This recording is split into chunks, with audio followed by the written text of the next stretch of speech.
As talks of the National Guard coming to Chicago continue, members of Chicago's Public Safety Committee are giving their opinion. Our Suzanne Lemignot spent the afternoon at City Hall getting reaction. All three aldermen I spoke to agree the city needs help when it comes to tackling violence, especially after 58 people were shot and 8 killed this holiday weekend. But each also says the National Guard isn't the answer. I don't see how bringing a militarized National Guard response to Chicago helps us with the crime problem that we do have.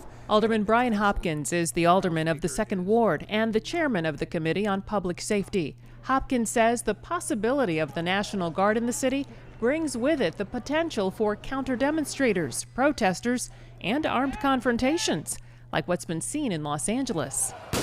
That was something we don't want to see repeated here, but we know the potential is there for that to occur. Hopkins says his understanding is federal officers would be brought in, followed by the National Guard.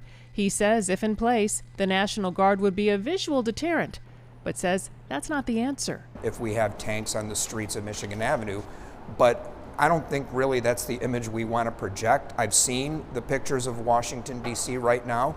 It looks very unsettling. It looks like a police state.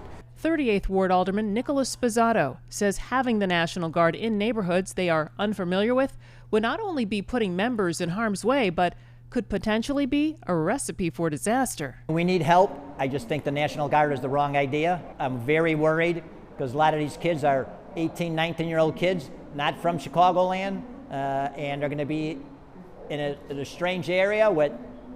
If they're in some rough neighborhoods, I'm very worried about what may happen to them. 47th Ward Alderman Matt Martin says federal officers and federal funding are needed to fight crime in Chicago. I think federal officers coming to work with CPD to help get guns off the street and then reinstating the federal funding cuts around violence prevention are 2 huge steps where the federal government can help public safety in Chicago.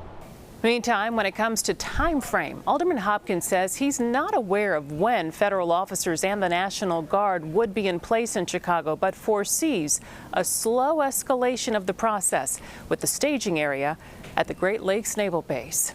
In the newsroom, Suzanne Lemignot, CBS News, Chicago. Dan, thank you.